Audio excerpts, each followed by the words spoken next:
سيدنا كريم صلى الله عليه وسلم سيدنا كريم صلى الله عليه وسلم سيدنا كريم صلى الله عليه وسلم حضور صلی اللہ علیہ وسلم کے والدین کریمین کے مبارک ذکر سے کو جو ہے وہ شروع کر کے یہ بتایا جا رہا ہے کہ نبی کریم صلی اللہ تعالیٰ علیہ وسلم کی روح مبارکہ اس شخص پر خوش ہوتی ہے جو شخص حضور کے ماں باپ کا ذکر ادب پیار اور محبت سے کرتا ہے۔ عام انسان کے باپ کا ذکر کرے اور بیٹا وفادار ہو تو بیٹے کے دل میں ٹھنڈ پڑ جاتی ہے کہ میرے باپ کا ذکر کرنا۔ تو جب کوئی نبی کریم صلی اللہ تعالیٰ علیہ وسلم کے ماں باپ کا، حضور کے والدین کا ذکر ادب احترام و محبت سے کرتا ہے، آپ اندازہ فرمائیں ہمارے آقا علیہ السلام کی روح اس پر کتنی خوش ہو۔ سبحان اللہ۔ اور اس پر یہ صرف پروگرام نہیں ہے، بڑے بڑے جیت محدثین نے حضور علیہ السلام کے والدین کے ایمان پر اور حضور علیہ السلام کے والدین کی شان پر کتابیں لکھی ہیں باقاعدہ، اور اپنی بخشش کا سامان کیا ہے کہ ہمارے آقا علیہ السلام کی عظمت مبارکہ کا اظہار ہوگا، کملی والے خوش ہو جائیں گے، جب مصطفیٰ خوش ہو جائیں گے تو خدا خوش ہو جائے گا۔ اور آپ سب بھی اسی نیت کے ساتھ اور اسی امید کے ساتھ تشریف رکھے ہوئے ہیں کہ ہم حضور کی بارگاہ میں سرخرو ہوں گے، حضور کے ماں باپ کا ذکر کر کے اور سن کر جب حضور خوش ہوں گے تو مصطفیٰ کی نگاہ کرم ہم پر پڑے گی، اللہ ہم کو اپنی بارگاہ میں قبول فرمائے۔ نبی پاک علیہ السلام کے والدین کریمین کے کا اسم مبارک آپ صاحب نے بیان کیا، عبداللہ، حضرت سیدنا عبداللہ، سارے بولیے حضرت سیدنا عبداللہ رضی اللہ تعالی۔ عبداللہ کا معنی ہے اللہ کا بندہ، بولیے حضور کے والد گرامی کا نام ہی ثابت کر رہا ہے کہ وہ محمد الموحد تھے۔ اس دور میں لوگوں کے نام ہوتے تھے عبد العزا، عبد المنات، عبد لات، بڑے بڑے جو بت تھے ان کے ناموں کے ساتھ نسبت رکھ کر بہت سارے صحابی جو ایمان لانے کے لیے آئے پہلے کافر تھے، حضور پوچھتے نام کیا ہے؟ وہ کہتے عبد العزا۔ حضور فرماتے آج سے پہلے تک تو عزا کا بندہ تھا، آج کے بعد تو اللہ کا بندہ۔ اور حضور علیہ السلام نے اپنے صحابہ کو فرمایا کہ سب سے پسندیدہ نام جو ہے وہ عبداللہ اور عبد الرحمن ہے۔ یہ حضور علیہ السلام تو نبی پاک علیہ السلام کے والد گرامی کا اسم مبارک ہی یہ ثابت کرتا ہے وہ موحد مومن اور حنیف تھے۔ اور حضور علیہ السلام کی امی جان حضرت سیدہ آمینہ رضی اللہ تعالی عنہا کا مبارک نام جن کا معنی ہے امانت والی، یہ ثابت کرتا ہے کہ حضور کی امی جان بھی جو ہے وہ مومنہ تھی، موحدہ تھی، حنیفہ تھی۔ سبحان اللہ۔ اب میں عرض کر رہا ہوں کہ 4 اقوال ہیں، 4 پوائنٹ آف ویو ہیں، 4 نقطہ ہائے نظر ہیں حضور صلی اللہ علیہ وسلم کے والدین کریمین کے ایمان کے بارے میں۔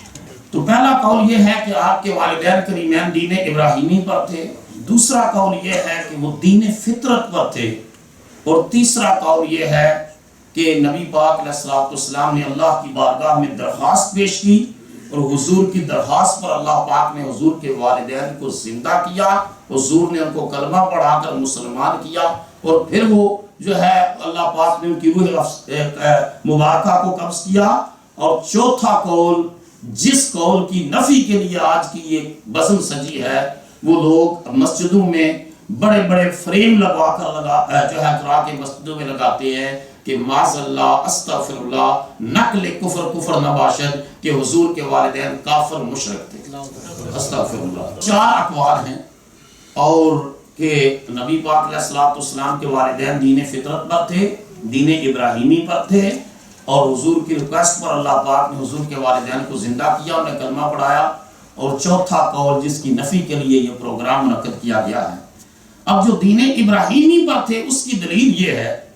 کہ نبی پاک علیہ السلام کے جد امجد سیدنا ابراہیم علیہ السلام ایک دعا مانگا کرتے تھے، اور سیدنا ابراہیم رسول اللہ صلی اللہ علیہ وسلم سے 3000 سال پہلے گزرے ہیں.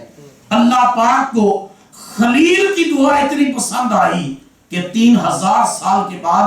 خلیل کی دعا کا ذکر حبیب کے قرآن میں فرمایا. اور نبی پاک علیہ الصلوۃ والسلام نے اس دعا کو نماز کے اندر رکھ دیا. ربی جعلنی مقیم الصلاۃ ومن ذریتی. سیدنا ابراہیم علیہ السلام یہ دعا مانگتے ہیں کہ میرے پروردگار مجھے نماز قائم کرنے والا بنا، ومن ذریتی، اور قیامت تک میری آنے والی نسل کو نماز کے اوپر قائم رکھ. پتا چلا کہ اپنے نمازی ہونے کی دعا کرنا اور اپنی آنے والی نسل، اپنی اولاد، اپنے بچے اور بچیاں، ان کے نمازی بننے کی دعا کرنا خدا کے پیغمبر کی سنت ہے. علامہ ابن منذر نے اب صحیح سند کے ساتھ اس آیت کریمہ کی تفسیر میں لکھا ہے کہ لا یزال من ذریت ابراہیم علیہ نبینا علیہ الصلوۃ والسلام ناس علی الفطرۃ یعبدون اللہ، کہ حضرت ابراہیم علیہ السلام کی نسل میں اس دعا کی قبولیت کے نتیجے میں ہمیشہ ایسے لوگ رہے جو اللہ کی عبادت کرتے تھے اور اللہ کو وحدہ لا شریک مانتے. اور آگے لکھتے ہیں کہ نبی پاک علیہ الصلوۃ والسلام کے والدین کریمین بھی اسی دعا کے نتیجے میں مومن تھے، موحد تھے، حنیف تھے اور اللہ تعالیٰ کو ایک ماننے والے تھے. اب نبی پاک علیہ الصلوۃ والسلام اور دنیا ابراہیمی کے اوپر بھی یہی بات. اب یہ قول کہ جس نے یہ قول کیا کہ والدین کو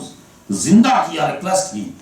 بڑے عظیم محدثین، میں صرف 4 محدثین کا اور مفسرین میں سے نام لے رہا ہوں، وگرنہ بہت لمبی فہرست ہے جو یہ عقیدہ رکھتے تھے کہ رسول اللہ صلی اللہ علیہ وسلم کی خواہش پر اللہ پاک نے حضور کے والدین کو زندہ کیا اور انہیں کلمہ پڑھایا. ان میں سے علامہ ابن شہین ہے، بہت بڑے محدث. خطیب ابو بکر بغدادی، انہوں نے یہ قول نقل کیا ہے. اور روضۃ الانف سیرت کی بہت بڑی کتاب ہے، اس کے مؤلف علامہ قاسم سہیلی رحمۃ اللہ ہے. پھر عظیم مفسر ابو عبداللہ قرطبی، ان تمام ائمہ کرام نے اپنی اپنی کتب میں اس بات کی تصریح کی ہے فَأَحْيَا لَهُ أَبَوَيْنِ حَتَّى آمَنَّا بِهِ. حضور کی درخواست پر اللہ نے مصطفیٰ کے والدین کو زندہ کیا، وہ حضور پر ایمان لائے اور اس کے بعد پھر دنیا سے تشریف لائے. اور نبی کریم صلی اللہ تعالیٰ علیہ وسلم کے ماں باپ مومن موحد تھے، حنیف تھے. اور نبی پاک، یہ اللہ کا معاملہ دیکھیے، اللہ کا امر دیکھیے. حضور صلی اللہ علیہ وسلم کی پیدائش سے قبل حضور کے والد گرامی دنیا سے تشریف لے گئے. اور آپ کو پتا ہے کہ جب رسول اللہ صلی اللہ علیہ وسلم کی والدہ ماجدہ حضرت آمنہ رضی اللہ تعالی عنہا نے اپنے سسر عبد المطلب ان سے اجازت مانگی کہ میرے بیٹے نے اپنے باپ کی قبر نہیں دیکھی ہوئی، اور جو جہاں آج مدینہ طیبہ ہے یہ یثرب کہلاتا تھا، وہاں حضرت عبداللہ کی قبر مبارک تھی، تو میں اپنے بیٹے محمد کو اس کے باپ کی قبر پر لے کر جانا چاہتی ہوں. انہوں نے اجازت دی. حضرت ام ایمن رضی اللہ تعالی عنہا جو رسول اللہ کی ردائی ماں بھی ہیں، اس گھر کی وہ خادمہ بھی تھی، ان کو ساتھ لیا،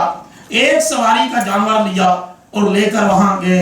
حاضری پیش کی. میں آج بھی بچے جو ہمارے پاس عالم کورس کرتے ہیں اور پھر ویکنڈ اسلامک سکول میں ہوتے ہیں، ان کا ایک چیپٹر سیرت رسول کا ہوتا ہے، اور وہ آج بھی ان کو پڑھا رہا تھا کہ جب رسول اللہ صلی اللہ علیہ وسلم 6 سال کی عمر تھی جب وہاں تشریف لے گئے، ہجرت مدینہ کے بعد جب حضور تشریف لائے تو حضور فرماتے تھے مجھے آج بھی وہ پول یاد ہے، وہ تالاب یاد ہے، جب میں اپنی اپنی جان کے ساتھ آیا تھا تو اس تالاب میں نے سوئمنگ کی تھی، میں نے تیراکی کی تھی، اور حاضری دی. ایک یہودی جو ہے وہ اس نے سوالات کیے، نشانیاں دیکھی، اور اس نے کہا کہ ہماری کتابوں کے مطابق، ہمارے علم کے مطابق یہ بچہ نبی آخر زمان بننے والا، ان کو جلدی واپس لے جائیں. واپسی پر لے کر آئے، جلدی 1 مہینہ کے قریب ٹھہرے، اور وہ جس جگہ حضرت عبداللہ کی قبر مبارک پر حاضری دی. کل میں جو ہے جب اس موضوع کے حوالے سے ریسرچ کر رہا تھا تو مجھے نوائے وقت پاکستان کا مستند اخبار ہے، ان کا حوالہ ملا کہ 1978 کے نوائے وقت میں یہ رپورٹ ہوا. باقی ویسٹرن میڈیا نے بھی اس کو رپورٹ کیا کہ جب مسجد حکومت سعودیہ نے مسجد نبوی شریف کی توسیع کی تو کچھ قبریں اس میں آ رہی تھی، جس میں جو ہے ایک صحابی حضرت اسماعیل رضی اللہ تعالیٰ نے 6 اور صحابہ، ان میں رسول اللہ کے والد گرامی حضرت عبداللہ کی قبر بھی تھی، اور ان قبروں کی قبر کو شاہی کی گئی اور ان کو نکال کر جنت البقیع میں لے کر جایا گیا۔ تو کہتے ہیں حضور کے والد گرامی حضرت عبداللہ اور دیگر صحابہ کے جسد مقدس صحیح سلامت اور تر و تازہ۔